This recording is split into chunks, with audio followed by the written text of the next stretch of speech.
3:58 a.m. in Tulsa, Oklahoma at an apartment complex on the north side. A woman called 911 and reported that two people were shot in her apartment. When police and EMS arrived, they found a young man who has been shot outside the yard and rushed him to the ER. But when they entered the apartment, they found Darius Kirkland in a back bedroom dead.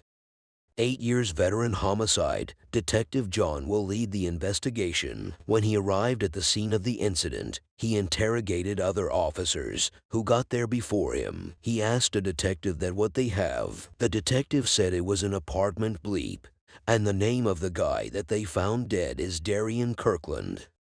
23 years old Darius Kirkland was born in St. Louis, Missouri, but raised in Claremore, Oklahoma, and Tulsa. He dreamt of becoming a gospel rapper and once tried out for an American Idol. Darian Kirkland left behind his father, 5 siblings, and a young son.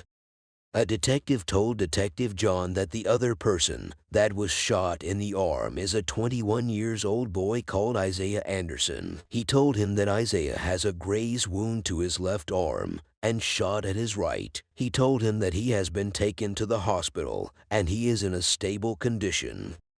Detective John asked the detective if they have been able to get Isaiah to speak. The detective said because he was heavily medicated, they were unable to get him to talk.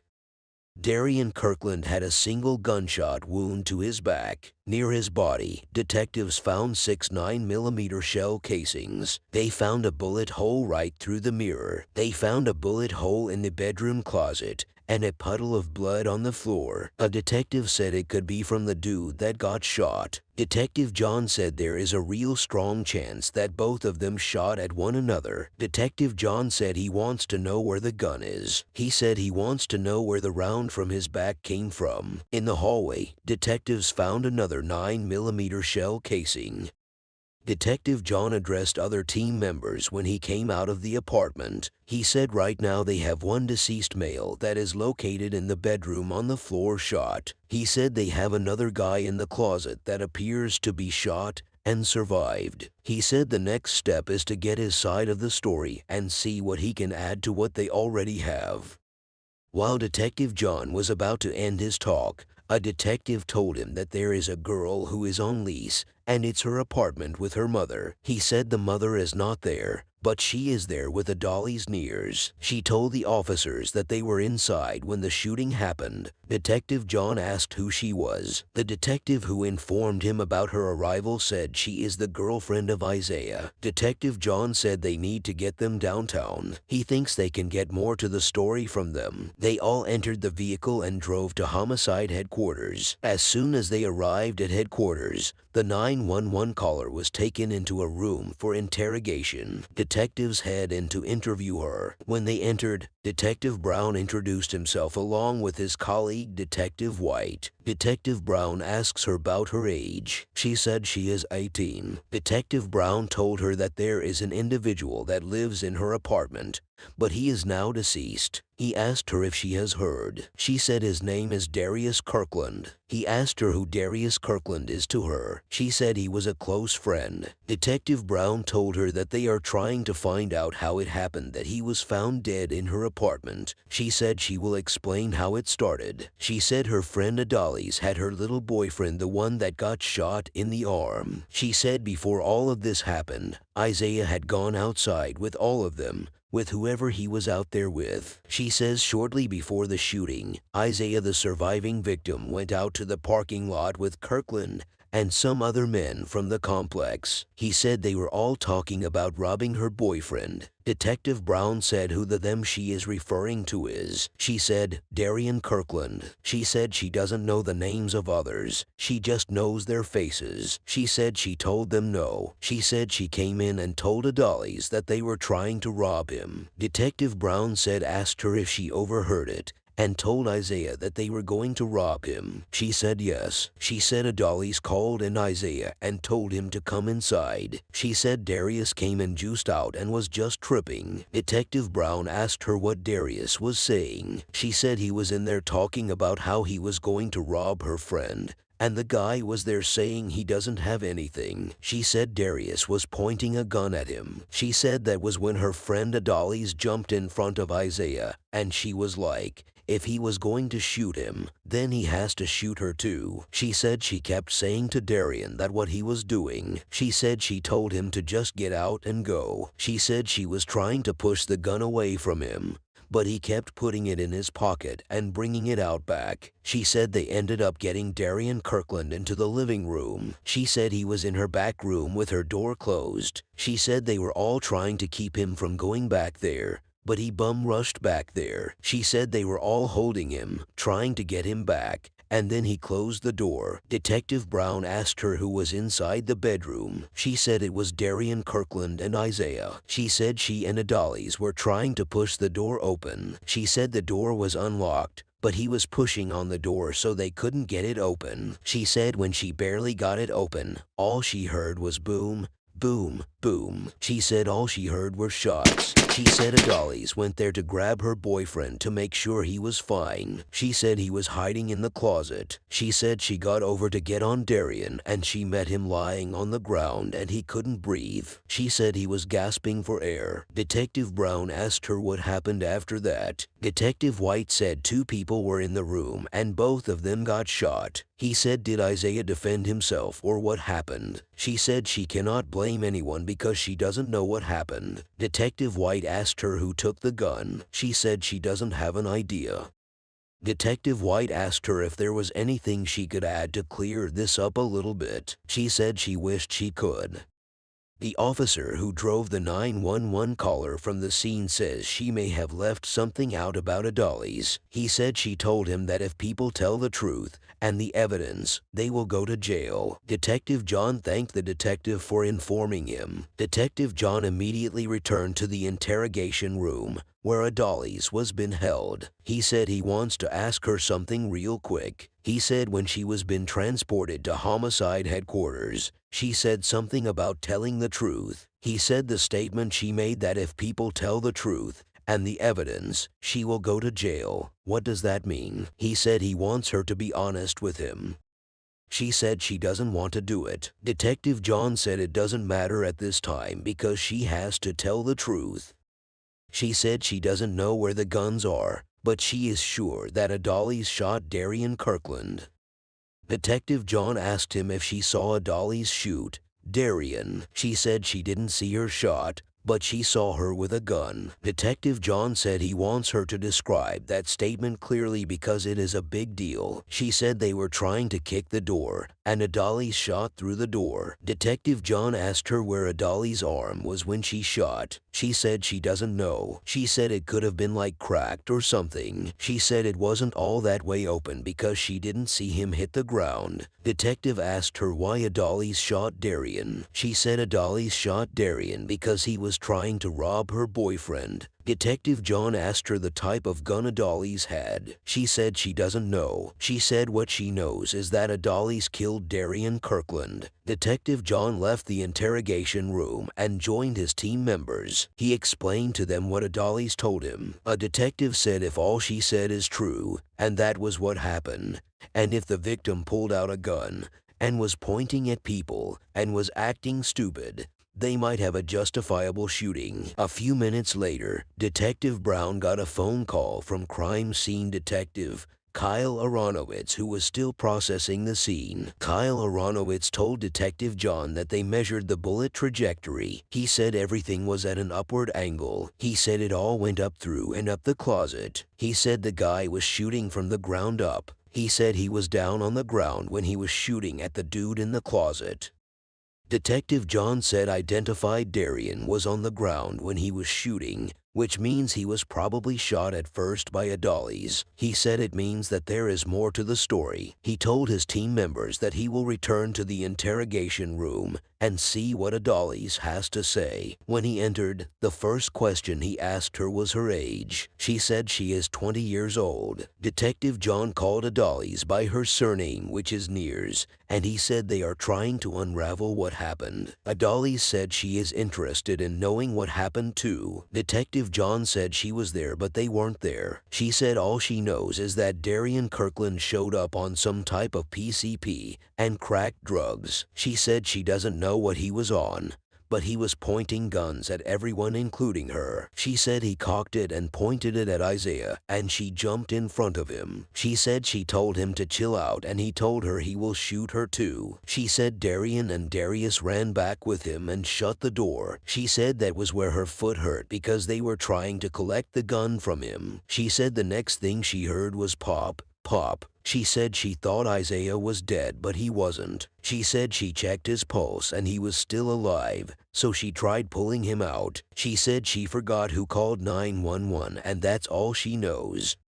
Detective John said they do not dispute that her boyfriend was trying to get shot by Darian Kirkland. He said what they are trying to figure out is how Darian Kirkland got shot and killed. He said just because it's been said that people believed that Darian Kirkland was trying to rob Isaiah, but Dolly's interjected and said he was. Detective John said that is what she hasn't talked about. Dolly said she missed that part. She said what happened was that Darian came in and pointed a gun at her, and he said you told him I'm trying to rob him. And she said yes she did. Detective John asked her what the gun looked like. She said she knows nothing about guns, but it looked like a handgun. She said she called Darian and told him to think about his son. She said she kept persuading him, but she didn't know what he was on. She said it was like Darian wanted to kill someone he doesn't know from Adam and Eve. Detective John asked Dolly's if she has shot a gun in the last 8 hours. She said she shot her friend's gun earlier in the day. Detective John said she shot Darian Kirkland because she was trying to protect her boyfriend. She said she didn't because she doesn't have a gun. Detective John said they know Darian Kirkland was acting stupid. Dolly's interjected and said he was. Detective John said people have complicated the whole thing by taking a gun from that room. Dolly said whoever took the gun might be the one who did it. Detective John said they are running out of people that could have done it, and that was why she was there. She said she didn't shoot anyone. She said she couldn't have shot a gun. Detective John interjected and said she told them not long ago that she shot a gun that night. He told her that no one is going home until he finds that gun because someone is not telling him the truth. Dolly said she told him the truth, and that is what she knows. Detective John asked Dolly's if she has a vehicle that is out there. She said she did. He asked her what type of vehicle. She said it is a red Mazda Tribute. Detective John asked her if she has an issue with them searching the car. Dolly's hesitated. She didn't talk. Detective John said if she has moved the gun, she should tell him because he doesn't care. She said she didn't move any gun. Detective John asked her if there was a gun in her car. She said there is no gun in her car. She said she didn't take any gun. It was the dude that was there that took the gun. She said she saw him picking it off his chest. Detective John asked her who is the dude she was referring to. She said she doesn't know his name. Dolly's claimed that the 911 caller's boyfriend was there and that he took Darian Kirkland's gun after the shooting. Detective John said, so the dude just came into her apartment, picked the gun off the dead guy, and walked out. Dolly said he was there the whole night. She said there were 2 guns in that house. She said he took both of them. Detective John asked her whether both of them were in the bedroom. Dolly said they were. Detective John asked her why she didn't say that long ago. She said it was because they were all questioning her as if she is a suspect.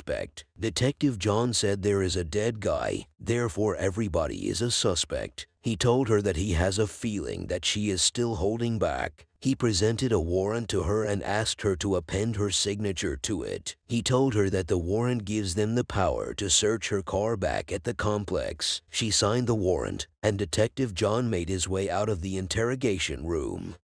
When he joined his team members, a detective said something going wrong there. He said they were lying for a reason because if the guy is robbing and shooting him up, then she has no reason to lie. While Detective Max Ryden headed back to the apartment complex to search Dolly's car, Detective Brown and Detective White headed out to speak to Isaiah, the surviving victim. A half hour later, Detective Brown said he just talked to Isaiah. Isaiah said Mr. Kirkland pulled out the gun and had serious intent of firing the gun. Isaiah said he was in the closet when he heard about 4 to 5 shots. He got hit once in the arm and grazed a shoulder. He said after that, the shooting stopped. He said he believed that it was the opportunity he needed to run out the door. He said when he did, the guy was on the ground there in the bedroom. He said he never had a gun, and he never fought with the guy over the gun.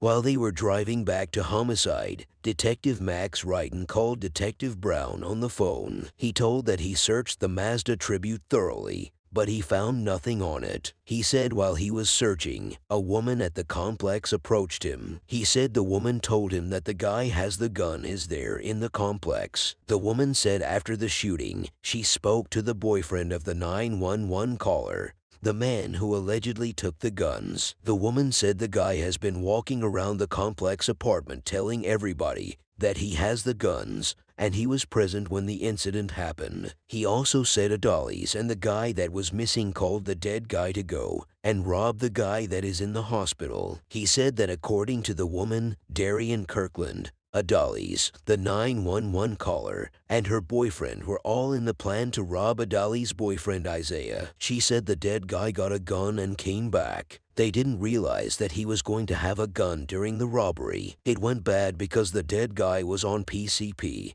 and he had a gun. So then, Adali shot him. Detective Max Ryden told Detective John that it sounded like Adali's wanted her boyfriend to get robbed, but she had to stop him because she didn't know Darian was going to bring a gun to the robbery. He said the plan was to rob her boyfriend, and it went bad. Adali's had to step in because she thought he was going to kill her boyfriend. He said the boy is telling people out there that Adali shot first before Darian shot. He said it was 100% what Crime Detective Kyle said. He said all his shots were when he was on the ground. He said the woman told him that the guy that has the gun lives out there, but she doesn't know his exact apartment. Detective John asked Detective Ryden whether the woman gave him the guy's name. Ryden said she didn't. Detective Ryden said she told him that she can give him his Facebook name. He said she is on Facebook at the moment, therefore, he is waiting for her to give him the name.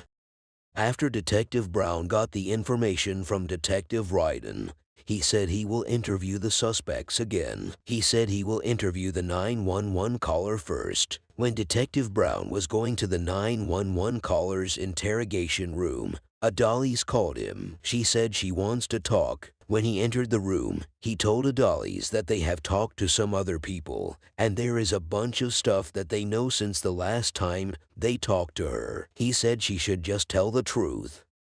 Detective Brown asked Adali's that what the part about the robbery is. She said that part. They had all off that skidded out without her. Detective Brown asked her that who are they. She immediately changed her story and gave detectives the name of the man that took the guns and now claimed that he, Darian, and Adali's plan to rob Isaiah. Detective Brown asked her if the guy was her friend or boyfriend. She said he is not her boyfriend. She said he is just a friend. While she was being interrogated, Detective Ryden forwarded the photo of the man who allegedly took the guns. Detective Brown showed her the picture Ryden sent to him, and she identified him as the man who took the guns. She said they were sneaking when they were doing all of that. She said she wasn't stupid because she knows her. She knows Darian Kirkland, and she knows that they are all thieves. Detective Brown asked her if that was the reason the guy came over. She said that was her intention. She said everybody she met, she knows Adali's and her intended to rob Isaiah, but she guessed he didn't have anything for her to show for her to rob. She said he left with Darian and he was like he was going to get a pack of bars or a pack of sizzles. She said when Darian and her friend realized that Isaiah didn't have anything to steal, they tried to sell drugs to him. She said that was when she walked outside and they told her that they were about to tax Isaiah. Detective Brown asked her what she meant by taxing him. She said it means they were trying to overprice him and then keep the money. She said that was when she came in and told Adolis that they are out trying to rob her boyfriend. She said that was when Adolis called Isaiah and told him to come inside. She said Darian came in juiced and he came into her house talking about how she was about to rob him. She said he was putting his gun in both Adolis and Isaiah's faces. She said that was in her bedroom. She said they were all trying to push Darian Kirkland back. She said it took the combination of all of them to push Darian through the hallway that was outside her room. She said she didn't know how he got through all of them and ran into the room. She said when he entered the room, he slammed the door. She said that was when she and Adolis ran back there. Detective Brown asked her if she knew where Adolis got the gun from. She said she thinks Adolis got the gun from her friend, the same man who allegedly took the guns from the scene. Detective Brown asked Adolis that did she have any involvement in setting the incident up. She said she had no involvement. Detective Brown Adolis that it's hard for him to believe that she was the one person out of the whole group that didn't know that something was going to happen. Adolis swore by God that she didn't know. Detective Brown said if that was the case, why didn't she tell them the truth from the beginning? She said it was because she didn't want Adolis to get into trouble. They left the 911 caller and went to where Adolis was being held. When they entered, Detective Brown said he heard that she was willing to talk to them. She replied in the affirmative. She said she wants to tell them the truth because she feels she won't be in trouble. She said the truth is that she had to do what she did. Detective Brown said they should get to where she did what she had to do. He said, "What is she talking about?" He said she has to tell them the story. She said the story is that Darian came into the house with a gun. She said he came in and he told Isaiah to give him all her stuff, and then Isaiah was like he has nothing to give him. He said he got up in Isaiah's face. She said she thought he was going to shoot him, so she moved his hand, and she was like he was not going to shoot him unless he shoot her too. She said Isaiah ran out of the room, and Darian ran after him. Detective Brown said where Isaiah and Darian were in the bedroom. She said they were. She said she started telling Darian why he was acting like that and what he was on. She said she told him to think about his son. She said he got upset with her and started threatening her for bringing up his son. She said he cocked the gun back and was saying he was going to shoot her. She said he put the gun upon her head and it scared her a lot. She said she was trying to get into the door and the dude she was with had a gun too. She said the dude gave her the gun. Adolis said the 911 callers friend her his gun and helped her push the door open. She said at that moment, you could tell that Darian was about to shoot. She said immediately he shot, she closed her eyes. She said she saw him pull the trigger and she shot too. Detective Brown said Darian has a bullet hole in the middle of his back. She said she doesn't understand it. She said she doesn't know where he got shot at because she was scared. Detective Brown said he wants to be sure that they didn't have some pre-planting of the whole situation. He said they heard that there was a plan to rob Isaiah. Adolis said there was, but she didn't know about that. Detective Brown said they didn't hear that part. He said they heard that she was aware of it. She said she wasn't because she likes Isaiah. She said she has been crying because she cannot go and see him. Detective Brown asked Adolis whether she has an issue with them looking at her phone. She said what they meant. Detective Brown said, by looking at her phone, they can say with 100% surety that there's nothing in her phone that says anything about robbing Isaiah today. He said it is to her benefit. Adolis said they can do it. Adolis later revoked her consent for her phone to be checked. It means Detective Brown will need a search warrant for her phone. When detectives left the room, Adolis began to punch the glasses in the interrogation room. She broke 2 of the glasses before Detective Brown was able to detect that there was a problem in the room. Detectives quickly rushed down to the room and handcuffed Adolis. They told her that Ems was on their way to check her hand. Adolis refused Ems treatment. Detective White said their next step is to get a warrant for Adolis' phone to look for the evidence that she or anybody else was part of the robbery plot and see if they can find the gentleman that allegedly took the guns from the apartment to get his side of the story and see what he can add to the story they have. After searching for 3 months without a lead on the man who allegedly took the guns, detectives finally catch a break. The man who allegedly took the guns from the scene of Darian Kirkland's murder was charged with unrelated homicide. Detective White said she lawyered up, so the unfortunate part was that they never got the chance to ask him about the missing guns from Darian Kirkland's murder. He said those guns are still out there. He said they obtained a search warrant for Adali's phone. He said they got inside her phone and looked. She said that she doesn't have guns, touch guns, or know a thing about guns, or want to mess with them. He said they got a picture in her phone that says otherwise. Detective White that he will have to explain herself in court and tell them when those pictures were taken and how she doesn't play with guns anymore. Detective White said there was no other evidence to prove that anybody else was a participant in the robbery. He said currently, Adali Sneers is the only one being charged with the felony murder of Darian Kirkland. Adali Sneers pleaded guilty to first-degree manslaughter and was sentenced to 10 years imprisonment. The guns were never recovered.